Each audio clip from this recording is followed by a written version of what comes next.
Hello, you're watching Afternoon Live. I'm Simon McCoy. Today at 2, the head of the parole board apologises to victims of black cab rapist John Warboys, who weren't told he's to be released. When we released the information about the decision, it was my understanding today is that we believed all the victims had been told about that decision, but I still need, we're checking today exactly what did happen, because clearly something went wrong. New car sales fall for the first time in 6 years, with demand for diesel cars plunging by almost a fifth. After all the hype, that book about Trump is out. The author says he stands by his claims that the president has no credibility. They all say he is like a child. And what they mean by that is he has a need for immediate gratification. It's all about travel chaos in the United States. Thousands of flights are cancelled as a bomb cyclone hits the eastern seaboard, and the weather's getting worse. And coming up on Afternoon Live, we've got all the sport. Jess, what have you got? Afternoon, Simon. Well, England's bowlers were left frustrated in the final Ashes test as Australia took the initiative on day 2. And in particular, it's that man again, Steve Smith, looking threatening for the Aussies. Answers on a postcard, Simon, as to how England are supposed to ever get him out. Yeah, that'll be a rather short postcard. Jess, thank you very much. Let's get some weather. Darren, what's happening? Well, change on the way here in the UK. It is going to be getting colder. It's also going to be getting drier. We're seeing the back of the wet and windy weather. I'll have all the details on that. And we'll also look at the weather in North America a little later on. Thank you very much, Darren. Talk to you later. Also coming up, a director's nightmare. We're going to be hearing from Ridley Scott about replacing Kevin Spacey in his latest film just 6 weeks before its release, after claims of sexual misconduct.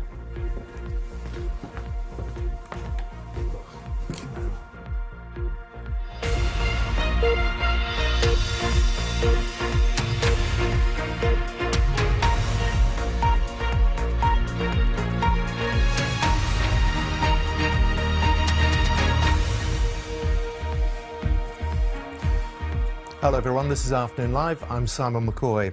The chair of the parole board has apologised unreservedly to victims of the serial sex attacker John Warboys after some of them weren't told he's to be released from prison. The black cab driver was jailed in 2009 for offences against 12 women, but detectives later said they believed he'd attacked more than 100 women between 2002 and 2008. A group of MPs has written to the Justice Secretary calling for an investigation into whether the views of Warboys' victims were heard in the decision to release him on parole. Our Home Affairs correspondent Daniel Sanford reports. He toured the streets of London in his black taxi for 6 years. Police think he may have raped or sexually assaulted at least 105 women after drugging them. He was given an indeterminate sentence, which means he can't be released until he's no longer a risk to the public. But John Warboys is about to be freed after less than 10 years. So the key question for the 3 members of the parole board was, is John Warboys still a danger to women? In ruling that he should be released, they must have decided that he isn't a danger, but they haven't made public their reasons for freeing a man suspected of being one of the most prolific sex offenders of recent years. The parole board is not legally allowed to give reasons for its decision, but the chair of the board did give this explanation. But what's important to understand is that the parole board's duty is not to, in a sense, have another go at the trial, but to assess what his risks will be going forward. And that's what they did. At his trial, John Warboys was only convicted of attacking 12 women, and only one of those convictions was for rape, so the judge set a minimum sentence of 8 years, which means the police and Crown Prosecution Service are now being asked why they didn't bring further cases. The parole board has also had to apologise because several of John Warboys' victims had not been told of the decision to release him before it became public yesterday. This is perhaps a reflection of the way in which women who are victims of rape are treated generally, and until the criminal justice agencies get this right, you know, we've got a crisis in this country around it. The Warboys case has highlighted flaws in the criminal justice system from the start. Initially, the police failed to investigate it properly. Then, only 12 cases were brought to trial, even though there were ultimately suspicions of over 100. And now a man who a judge said shouldn't be released until he's no longer a threat is about to walk free from prison after 10 years. Daniel Sandford, BBC News. Let's talk to Clive Coleman, our legal affairs correspondent. Something needs to change at the parole board, and those are the words of the boss of the parole board. Absolutely. I mean, Nick Hardwick it's not just today that he's been calling for, public consultation and pushing for more openness. He wants justice not only to be done, but to be seen to be done. We're out of step with some other jurisdictions. In Canada, for instance, the press and the public are allowed into parole board hearings, and the findings of the parole board are reported and understood by the public. There are issues around it. There are cost issues for a start in arranging all of that. There are issues about the sensitivity of victims. Some believe that perhaps it would mean that victims have to relive painful experiences. Some also say that, as far as the prisoners themselves are concerned, if they know it's public, it may make it more, they may be more restricted in what they say, or feel that they can say less, and therefore it may be more difficult for the parole board to assess the risk that they pose to the public. But there are many people. The chair of the Commons Justice Committee, Bob Neal, has just effectively called for more openness. Many people, I think now is the time to draw the curtains and let the public in and see what goes on and understand what goes on. Because the public wants to know how that decision was reached, that John Warboys no longer poses a threat. Now, issues such as whether there were women on that parole board hearing, what evidence they took, because with sexual offences, anybody in the system says actually it's very difficult. Once you've got a sexual predator, that behaviour tends not to change. Yeah, and that is the absolute key question, and we're looking at it in the dark at the moment, because at the moment,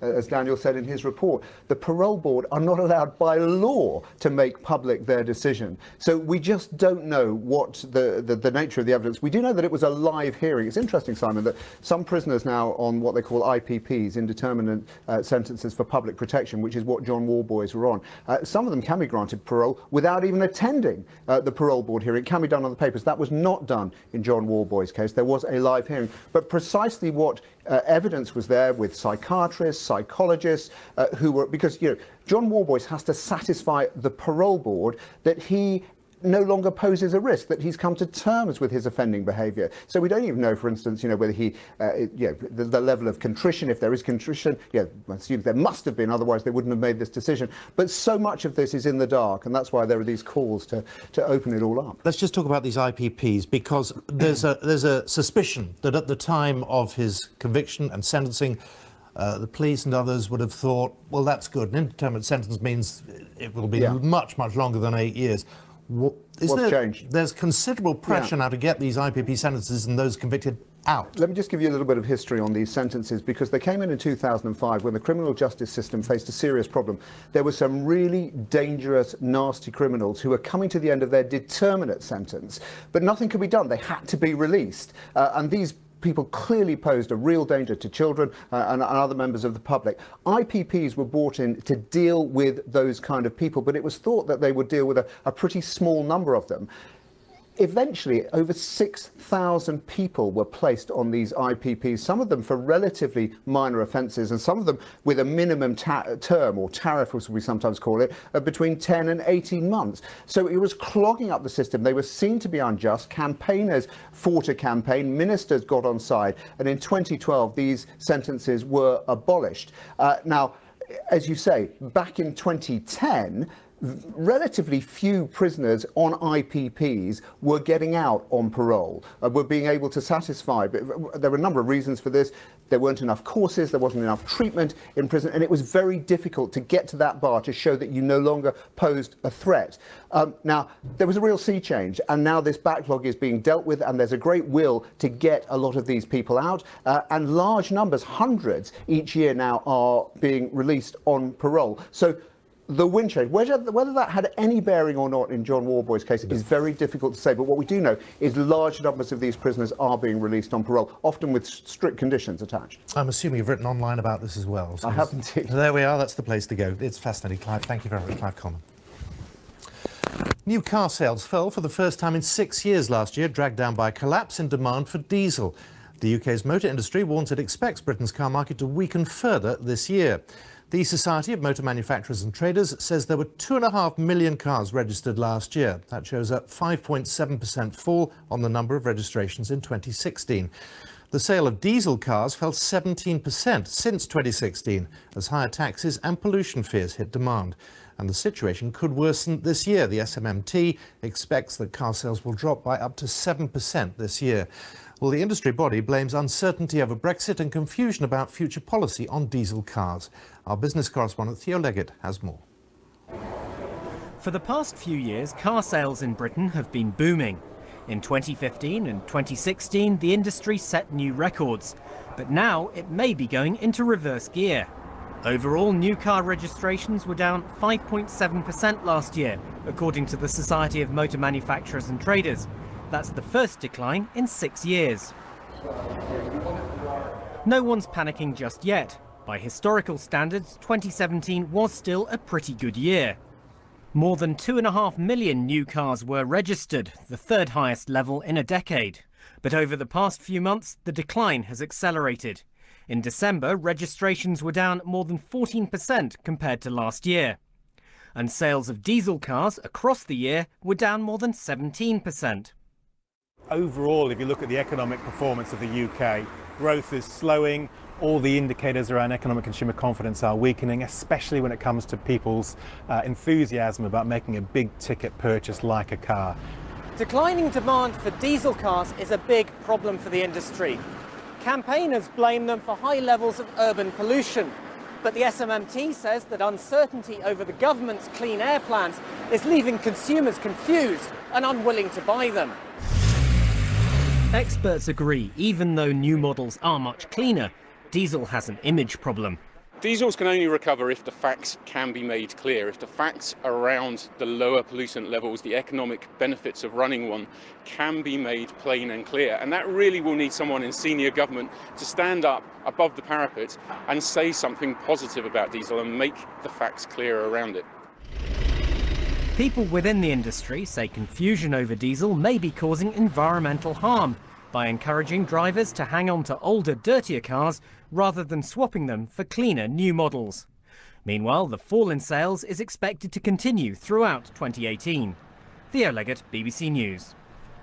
Well, I'm joined now by Julian Buckley, editor of the magazine Motor Trader. And just picking up one of the points there, this demonisation, actually, of diesel and this drop in sales, how fair is that to diesel manufacturers? It's not fair at all, really. A lot of investment's gone into the development of diesel. The new technologies are fantastic. If you look at a Euro 6 car, a Euro 6 compliant car, the level... So what, that would be less than 2 years old? Exactly, yes. They would have started coming out about the middle of 2015 or so. But when we're talking about cars before that, there is a problem. Diesel Yes, cars. indeed. I think the Transport for London has it right, for example. I think the level of cutoff for the additional charge they're levying on diesels is appropriate, because those are the cars that do have the heightened and raised emissions. But if you're looking at cars after that, they're not that bad. They don't deserve the criticism that they get. The trouble is, it's been such a mixed message, hasn't it? Because we had the government at one point saying, right, no, diesel is to be encouraged. Then suddenly it wasn't to be. And then, of course, the manufacturers themselves didn't help very much when they were massaging the figures anyway. No, that of course, is something that you really can't condone, but that's one particular manufacturer. Other manufacturers have been doing their best. To be fair, it was more than one, wasn't it? I mean, well, other manufacturers have been implicated, but nobody's been prosecuted at this point. Okay, so I don't want to jump over that bridge just yet. Okay, so we all know Volkswagen had issues, and people are getting prosecuted for that. And but there's a lot of money and a lot of very smart people who are putting out very good diesel engine solutions right now. You're looking at a decline in nitrous oxide, you're looking at a decline in particulates, then you have the capture systems for particulates, like AdBlue, and then the afterburn systems that reduce the particulate counts to negligible levels. So I tweeted earlier that you were coming on and that this was your view. A lot of people saying, well, nobody really cares anymore about diesel and petrol because that's going to be history very soon. We are moving into an electric age. I don't doubt that in the long term, and I'm talking a very long term. What, decades or? Yes, absolutely. I think decades. And I think there's a future for electrics, of course. And there's one thought that, you get this big fleet of electrics running around the UK, and all of a sudden there's going to be brownouts and blackouts because of all the electricity they're using. But there's also a lot of electricity used to produce the petrol that cars use. So that if there's a decline in demand for petrol, that production goes down. That electricity potential is still in the grid, and that could be used to fuel EVs. What do you, as editor of Motor Trader, what do you drive? I drive a diesel. I drive a Honda Civic. Yes, Honda Civic 1.6 D-Tech. And as far as you're concerned, that's as environmentally sound as anything else on the road? It's an excellent car. It's an excellent car. I have friends of mine at Honda who, I generally get about 55, 60 out of this car. I have friends who are hypermilers. They're getting between 85 and 90 mpg out of this car. And I'd like to see, there's maybe a couple of hybrids that can do that. And that's when they have a very big battery pack to get that extended electric phase before the engine kicks in. It's a really good car. And there's still a case for diesel for people who do more than 15,000 miles a year, because by that point, the mileage demands, the cost really of that mileage works. All right, Julian, it's good of you to come. And Julian Buckley, thank you very much. Thank you. Nice to see you. You can always tweet us your response to that interview. You're watching Afternoon Live. Our headlines this afternoon. The chairman of the parole board says he's very concerned that some victims of serial rapist John Warboys were not told that he was about to be released. New car sales fall for the first time in 6 years, with demand for diesel cars plunging by almost a fifth. The author of a book about the Trump administration has accused the president of being like a child and having no credibility. In a moment, the vicar who takes a deposit to make sure brides turn up on time. And in sport, England's bowlers are left frustrated as Australia backed themselves into a strong position on day 2 of the final Ashes Test in Sydney. Reigning Australian Open champion Serena Williams pulls out of this year's tournament, saying she's not yet ready 4 months after the birth of her daughter. And the FA Cup third round kicks off this weekend with the Premier League teams joining the fray, and tonight the red and blue of Merseyside meet at Anfield. I'll be back with more on all those stories just after past.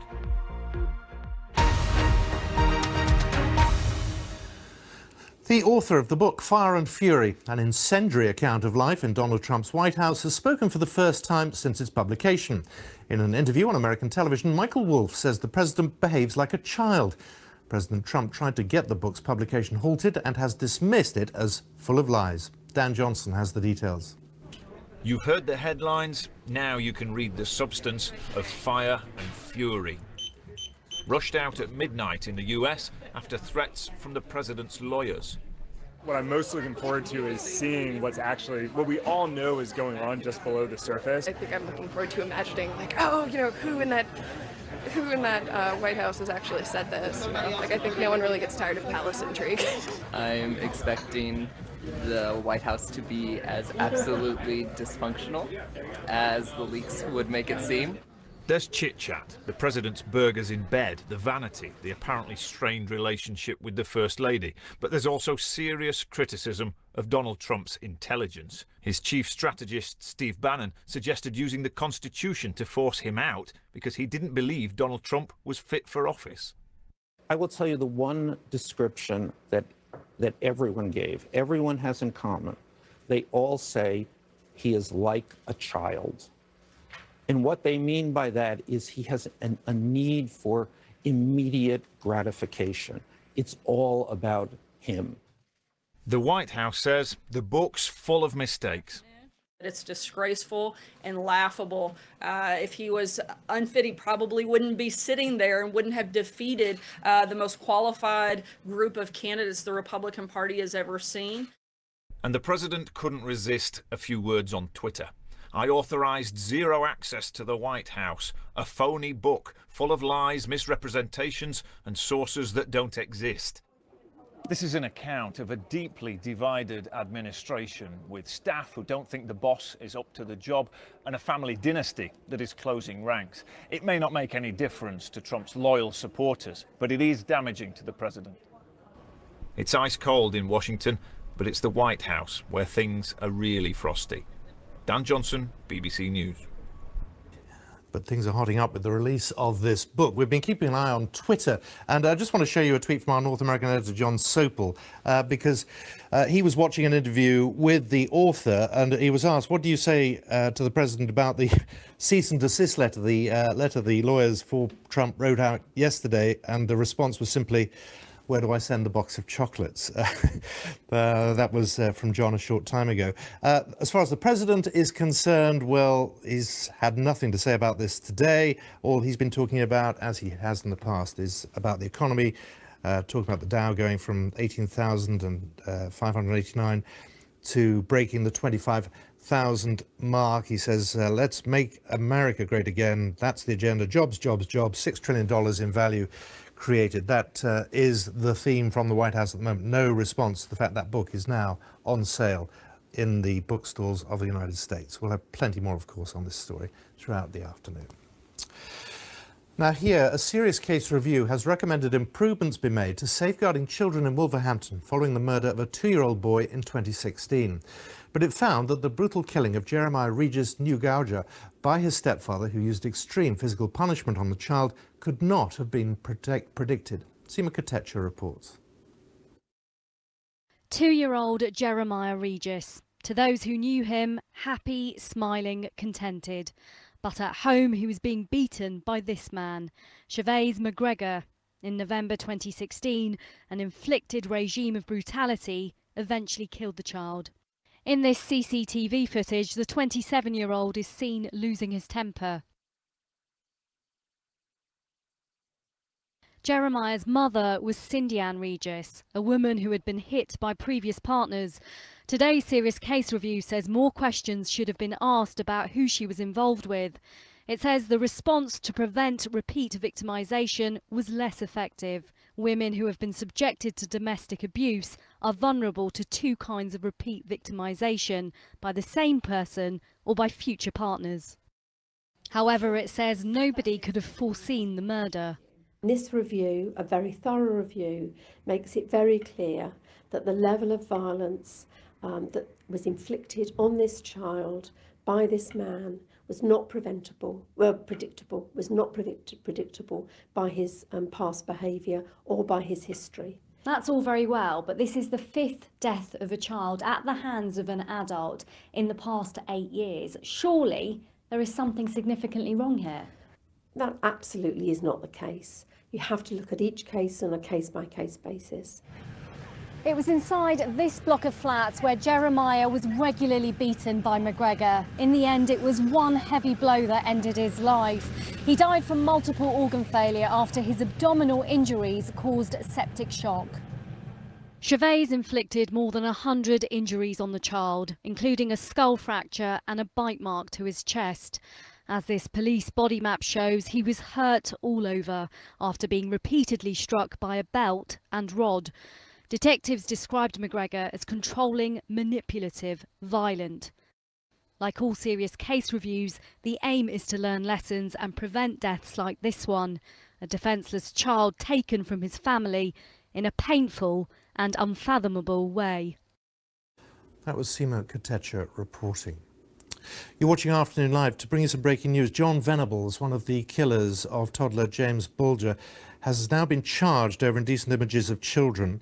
And we're just hearing, this is via the Press Association, his trial is to be held in private at an unnamed court, according to the Crown Prosecution Service. Now, he has been recalled to prison, suspected of having child abuse images on his computer. It's the 2nd time he's been sent back to jail for that same suspected offence. He's 35 years old and was recalled last week, and we were awaiting this decision by the Crown Prosecution Service. He was first recalled in 2010, following his release in 2001 after serving 8 years for the murder of James Bulger, who in a highly publicised case was murdered at the age of 2 back in 1993. We'll have more on that decision from the CPS a little later. Now, a massive winter storm is causing serious disruption in the eastern United States. 17 people are believed to have died as blizzards swept across much of the region. Thousands of flights have been cancelled and there are widespread power cuts.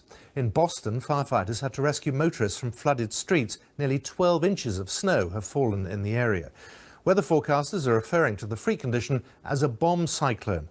Chichi Zundu has the latest. Just look out the window. This is a whiteout. It's been several days of unusually cold weather hitting parts of the United States. From Florida, the first snowfall for 30 years. Can you believe this is Tallahassee, Florida? Where wildlife not used to the temperature are having to be rescued. While over in Maine, flooding is also problematic. While we were out here filming just moments ago, the ground underneath us collapsed. Thousands of flights have been cancelled, schools have been shut and parks closed in parts of New York State. Blocked roads, black ice and power cuts mean a state of emergency has been declared, with up to 17 deaths being attributed to the weather. What's quite clear is this is a serious storm. Between the very low temperature, the strong winds, the driving snow, everyone should take this one very seriously and take precautions. So what is a bomb cyclone? It's when a storm creates a sharp, rapid drop in atmospheric pressure, meaning winds of up to 70 miles an hour, feeling like -40, several inches of snow and dangerously freezing temperatures. State officials, clearing what they can, say they have emergency shelters, food, blankets and generators on standby to help those in need. The weather is expected to continue over the weekend, and for some, it brings the opportunity to sledge, build a snowman, even play a game of ice hockey. While for others, it's a chance to experiment. Chichi Zundu, BBC News. Well, let's go to Laura Trevelyan, who is in New York for us now. A bomb cyclone. It sounds dramatic. It looks very dramatic behind you, but really, how unusual is this? It is unusual, Simon. To have a bomb cyclone is when the temperature drops, the pressure drops a huge amount in a 24-hour period. And you can see behind me the results we've had here. I'm in Bryant Park in the center of Manhattan, and that fountain, which usually flows freely, is frozen, and it's -12 degrees Celsius, which I know if you're in Moscow is no big deal, but here in New York City I can assure you that it is. And what's more, the mayor of New York has warned that tonight the temperature could drop to almost -30 degrees Celsius. That's pretty much as cold as it is on the surface of Mars. So in the wake of that extraordinary blizzard yesterday that engulfed the eastern seaboard, now what we've got is very, very cold air, and the temperature has dropped even since we've been doing live, even though the sun is coming out. And that's because that blizzard sucked in all this cold air from the Arctic, and we're due to have sub-zero temperatures through Sunday. It doesn't warm up till Monday. So here in New York, officials are warning of the dangers of hypothermia, the dangers to the homeless, to the old, to children. And really, this is a historic cold spell that we're experiencing, Simon. So if you want to get around it by foot or by car or fly, just how difficult is this making life? The subway is working, the major airports reopened today, but what is difficult is the worry of black ice in the wake of this snow and of these incredibly cold temperatures. And up in Boston, where they experienced coastal flooding of historic proportions, the mayor of that city is pointing to this as an example of the changing climate. Remember, we had those huge hurricanes here in the United States over the summer. Because of the warming climate, the sea is warmer, that creates more moisture, even in the winter, and hurricanes love moisture, they feed off it. There are also questions about whether the jet stream is changing course because of a slightly warmer Arctic. So these are all things that meteorologists are looking at. Meanwhile, the mayor of Boston is adamant that this is to do with our changing climate, this weird weather that we're experiencing. Laura, you've left Darren Bett nothing to say, but thank you very much. We'll leave you there. We'll try and get some more detail on this. I feel redundant. Well, you and I had a huge row yesterday because you were upset about that bomb cyclone phrase, but they're using it. 24 millibars, the pressure fall, and 24 millibars in 24 hours. That's a weather bomb, or explosive cyclogenesis, as it used to be called. I couldn't possibly say it. But anyway, yeah, New York, it makes some pretty pictures, but yeah, this is quite York. serious. Yeah, isn't it is serious, of course. This was New York skyline. New York getting up and running, as we saw there. We had some heavier snowfalls further north. This was Boston earlier on. As much as 18 inches of snow has fallen from this weather bomb, or whatever you want to call it, in the likes of New Jersey and Maine. And I've got an even better picture to show you. Now, if you look closely, you might have to... Have you got your glasses on? You can see here, now this is actually near Boston in Massachusetts, and this is Beach Road. Now, Laura was talking about the wind strength, 60, 70 mile an hour. You had this storm surge, so you've got this coastal flooding. But you can see snow on the cars. You've got snow and ice in the water itself. Very cold, very dramatic weather, and quite unusual probably to get the mix of the two. OK, which makes what's happening here rather dull, I suppose. Well, everything's going northwards, of course. It's all heading up into eastern Canada. And that's not going to come here, is it? No, that is not going to come here at all, because our weather pattern is sort of more blocked off. The storm itself is weakening. It's heading northwards up into eastern Canada. But you've still got this cold air, you see, which has been around for a few weeks, and you've got all this ice and you've got all this snow, and it's not going to go anywhere for a while. And so those are the maximum temperatures. Those are the maximum temperatures on Saturday. So minus 11 is the maximum in New York on Saturday. It does warm up a bit after that. But you've got cold winds coming over the relatively warm lakes, the Great Lakes. This is when you get lake effect snow. Last month, there was a place called Erie in Pennsylvania that had 280 centimetres of snow in December, which is more than I get through the whole of the year. So that's just from lake effect snow, nothing to do with that storm that's come across. And we'll see more lake effect snow anytime you get really cold air blowing over the relatively warm. But I'm not getting that wrong. My eyes aren't failing me. Minus 19. Quebec. Yeah. Well done. Minus 19. Very cold. But the further north you go, there's also the wind chill. The winds are stronger because you're closer to what was that storm. Otherwise, the winds won't be quite as strong. But it's very cold and icy, very treacherous. And what about here, Darren? And here at home, our weather tame in comparison. But we are going to see some changes. It is going to be a colder this weekend. We're getting rid of all the wet and windy weather. Frosty conditions more widely probably on Saturday night, but increasing amounts of sunshine as the weekend goes on. That picture today was taken actually in Somerset, in the Somerset Levels. You can see a lot of water there, of course.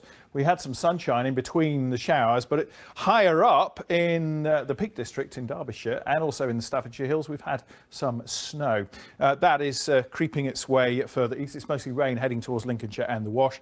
And we've got more sunshine today across Northern Ireland, but it's colder across the board, and those temperatures will get a little bit lower over the coming few days.